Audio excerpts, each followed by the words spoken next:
Welcome to Tia Tips with Tia Linda. Hi, I'm Xander's Tia Linda. These are my tips. Hermanas, I've got two things to say. Block him and raise your standards. Let me tell you about when I realized I needed to raise my standards. I was dating this guy. We went to see the movie Father of the Bride. Now the joke of the movie is that the groom is perfect. Smart, good-looking, rich, successful, and the bride's father still doesn't like him. Sitting in the theater, I looked over at my boyfriend. He wasn't that smart. He wasn't that good-looking. He certainly wasn't rich or successful. Now that I think about it, he didn't even treat me that well. At that moment, I realized that I should be shooting for someone more like the guy on the screen rather than settling for this tonto next to me. So I broke up with him and raised my standards. I believe TLC said it best. I don't want no scrubs. A scrub is a guy that can't get no love from me. Words to live by. Here's 3 scrubs to avoid. Hobosexuals. He doesn't have a place to live and just needs to crash at your place temporarily. Think about it. How has he, a grown man, lived this long and doesn't have one friend or family member? You know, someone who's known him for more than a minute, who he can turn to in his time of need. Let me tell you what. He's done burned through all those people, and they know if he moves in, he is never moving out. Block him and raise your standards. Number 2, guys with no car insurance. Think about it. If he doesn't have enough money and sense to have car insurance, he needs to get his life together. Seriously, before you get into a car with him or let any part of his body into yours, ask to see his car insurance. If he can't produce a legitimate document with his own name on it and the car he's driving, get out of the car. Block him and raise your standards. Girl, you deserve a guy with car insurance. Finally, lazy guys. You know who I'm talking about. His idea of communication is a text in the middle of the night that says, sup, or a generic good morning and good night text. I used to call these guys my legion of pen pals. Sometimes they asked for pictures or inexplicably sent me pictures of themselves, but they never asked me out on an actual date. These guys are either full-on catfish or married guys who enjoy the attention but aren't trying to blow up their lives. Block them and raise your standards. Tia Linda, those are some really good dating tips for the ladies, but do you have any for the men? Of course, mijo. Don't be a hobosexual. Go get your finances straight and get you some car insurance. And stop being lazy and ask women out on a proper date. And no, inviting women to come to your place and chill is not a date. Pick a time, pick a place in public, broad daylight, take a shower, and show up on time. Recorded in front of a live studio audience with a real live host in Round Rock, Texas. It's the What's Update with Xander IMDb. Season 5. Not made by robots.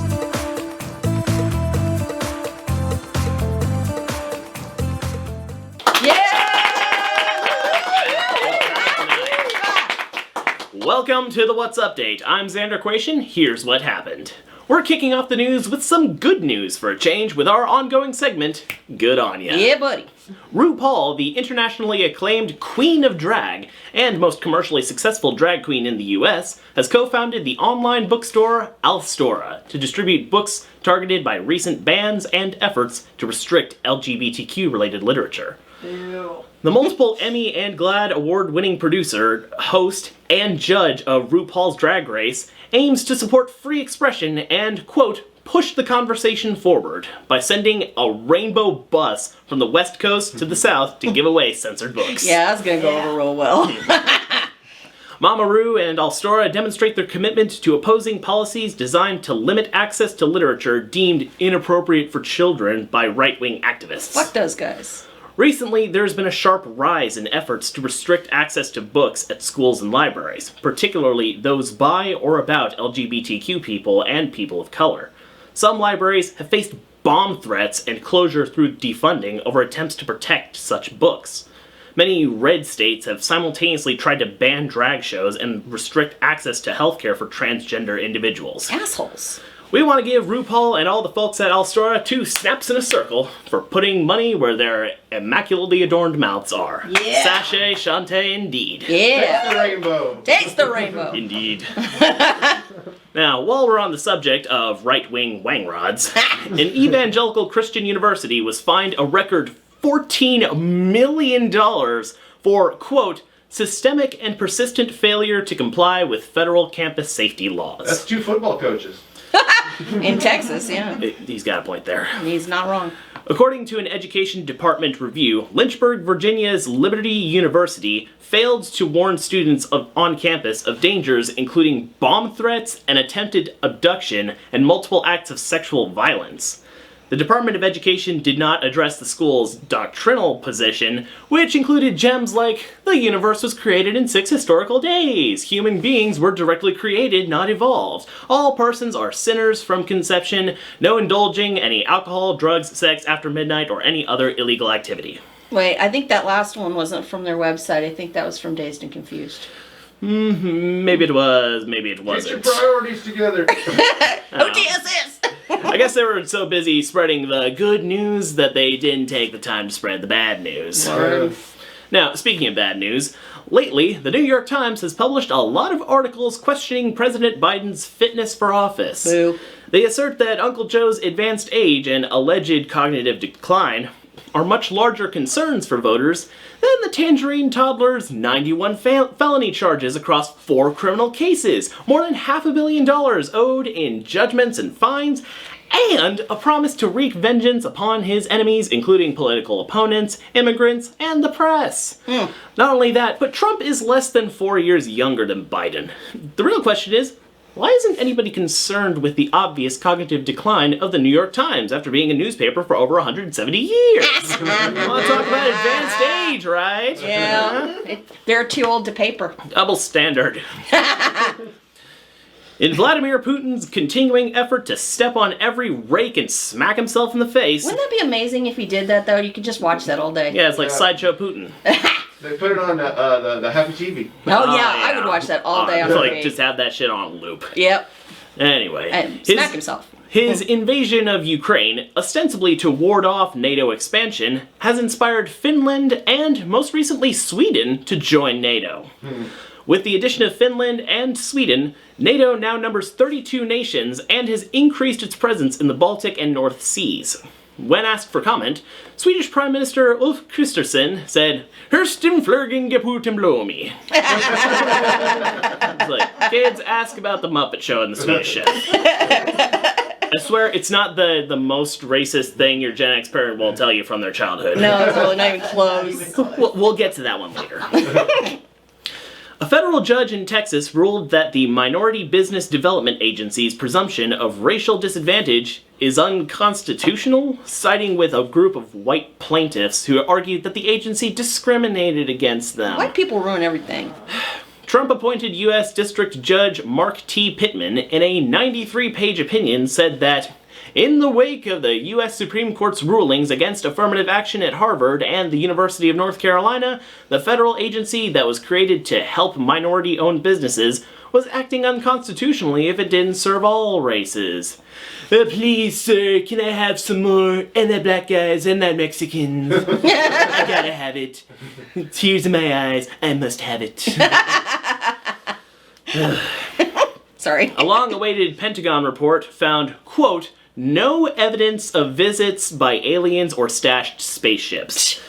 The Defense Department's All-Domain Anomaly Resolution Office called the idea that there were secret military programs dealing with alien technology, quote, inaccurate, and said that popular culture was to blame for the public's enduring suspicion that there is a government conspiracy of secrecy about aliens. So what they're saying is that there is no such thing as aliens, the government and the military are not hoarding advanced extraterrestrial technology, and the nearly 80 years of conspiracy theories are all just the wild imaginings of sci-fi writers and Hollywood creative types. That's just what they want you to think.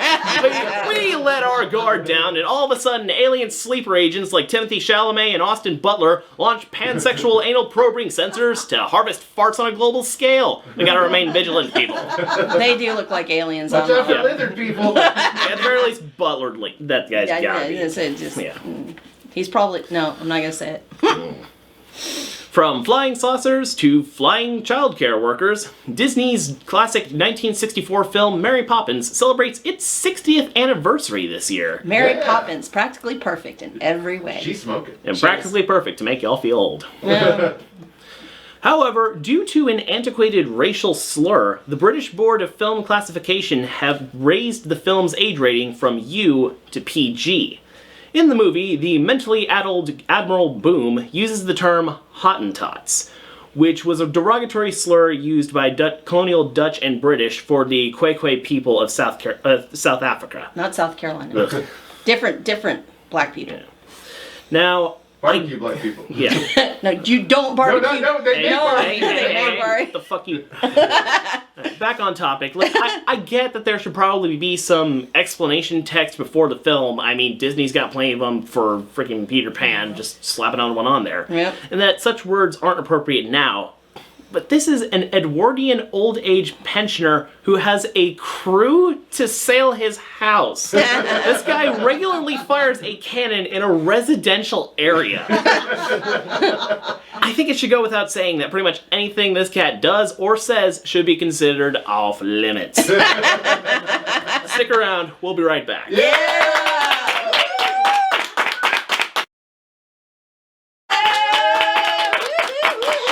Yeah, buddy. Welcome back, everybody. Now, I recently attended a show at Cap City Comedy at the Domain in Austin. When I was in middle school, I was lucky enough to see and meet comedian Ron Funches at the original Cap City as part of the Moon Tower Comedy Festival. Last year, I got a behind-the-scenes glimpse of the new venue while filming for Bridget's master degree program. Yep. Anyway, last week I got to see a live stand-up set from none other than Christopher Titus, Gen X vibe comedian extraordinaire and professional weaponizer of generational trauma. That is so true. Now, before I went to his live gig, I streamed his first show called Norman Rockwell is Bleeding to get an idea of what I was getting myself into. Now, to keep things short and a little less giggly, this man's storytelling is so well crafted, yet so disturbing, that I had to take a break halfway through. Titus talks about everything from his alcoholic abusive dad to his institutionalized mom and, just for funsies, his additionally horrific experiences with the rest of his family. Just pause for a second and consider what kind of topics we cover on this show, and how we somehow bring a bit of levity to it. We do that shit semi-professionally, and even I had to take a break. That's true. He could not finish the episode or finish the show.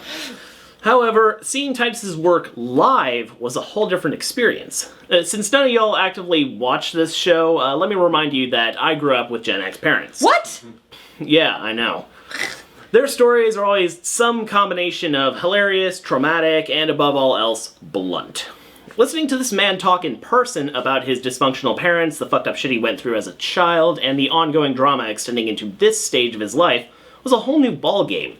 It felt familiar. Like, sure, the content of the stories was sufficiently fucked up yet amusing, but it felt more like I was listening to another one of my dad's childhood tales or some old family stories from my mom's side. All this got me thinking about a key component of growing older in this day and age, nostalgia. So, hear me out. I've noticed that different generations of humanity have radically different ways of approaching the concept of nostalgia or reminiscing on the not-so-good old days. You can ask an Xer and a millennial about a common childhood experience, and you'll get wildly different answers with even stranger presentations from the former. Millennials will gush about real horror like Resident Evil, while the Xer actually grew up in something disturbingly similar to Silent Hill. Now, the difference is most evident in how boomers reminisce. Oh, fuck boomers. If you ask them, the past was all peaches and gravy until a bunch of misanthropic slackers, i.e. their children, showed up and started punching holes in their Pollyanna reminiscent society. To hear them tell it, they kicked all the ass in Vietnam and revolutionized society with Reaganomics, while simultaneously stamping out war entirely through flower power and fought back against the square government through song. On the contrary, Gen X songs don't just tell you how a kid shot himself in front of his 5th grade English class. They're very specific about location, street names, time, and the .357 Magnum he used. That's for the Pearl Jam fans out there. Yes. Of which there should be many. Yeah. All in all, when Grandpa Gen X tells you a story, it's gonna teach you a few things about life, for better or worse. Mommy tells you how Grandpa Bo attempted raccoon homicide with a 10-gauge boomstick, while Daddy talks about trudging it back to his unit with a sprained ankle and a dented skull. We laugh that we may not cry, as the old saying goes. So, I wondered why the live show I attended felt more like hearing another Gen X parent's childhood war stories, while the recorded predecessor required several deep breaths and some chalky milk to get through. Chalky milk. Like, the feeling was so visceral, and yet still a little familiar in a different way. And then I realized where I'd felt it before. Watching Christopher Titus's Norman Rockwell is Bleeding had me feeling the same way as when I watched Bo Burnham's Inside for the first time. Viewed from behind a screen, both shows were a deeply traumatized individual bearing their soul, fresh and festering wounds and all, the only way they knew how. Both instances were one-way experiences, and both put certain events into a perspective in a way I hadn't considered. For Titus, I'd heard horror stories about psychotic parentage from my own rents growing up, but hearing similar stories in graphic detail from a complete stranger put me into a horrifying new thought process of, holy shit, I thought you were exaggerating. Nope. Yeah, as it turns out, Gen X doesn't exaggerate the awfulness of their past. If anything, they're likely sparing you the goriest details. Also true. But experiencing these stories face to face gave them a bit more comfort. A cold comfort, of course, but a familiar sense of shared wisdom from a generation that had a pretty fucked up existence in the aggregate. However, that cold, frightened, and empty sense that I got from watching Titus's recorded performance was closest to what I felt when I watched Inside for the first time. The difference is that the events and feelings that Burnham presented were things that my generation were actively going through at that moment. Feeling a lack of future ahead, a sense of being trapped in a downward spiral, and a seeming endlessness of damage from the pandemic and ongoing governmental collapse from the Orange Menace. I never had it put that way before, and it hit me like a semi-truck full of cinder blocks and despair. Both of these presentations did two things in particular. They laid out a generational trauma in the most blatant way possible, and they made common experiences feel properly shared and real. All this got me thinking about how my generation, Gen Z, is going to look back at our own past and address nostalgia for our time gone by. We've certainly had it better than previous generations. Look up Tang, lawn darts, and the definition of latchkey kid for an idea. But we had an entire year of our lives stolen away by a plague that festered and spread through incompetence. We saw the expansion of technology and entertainment and its slow decline back into corporate greed. And we saw the very center of our government institutions invaded and defiled, then posted to social media as bragging rights. How are we going to look back at our good old days? Let's say, considering the kind of semi-fucked up memes we're all into, I don't doubt that Gen Z will have similar representations of childhood as our Gen X predecessors. I sincerely cannot wait for the electro swing cover of People Who Died. I know some people who died. Yeah. The special dance mix. Yeah, absolutely. Every generation has its collective trauma, and they all have modes of entertainment they use to more or less express their truth. Some focus on the fun stuff and insist that it's the only thing they remember. Others take their horrible experiences and somehow turn them into a fun stand-up routine. Only time will tell the story of Gen Z, but when the generational trauma begins to show, call me and I'll tell you a joke. Yeah. Stick around, we'll be right back. Yeah! Hey, thank you very much for watching. Big hugs and even bigger thanks to Tia Linda for her amazing dating tips. And we managed to get another episode out in under a month, so yes! Don't forget to like, share, and subscribe, and as always, it is what it is.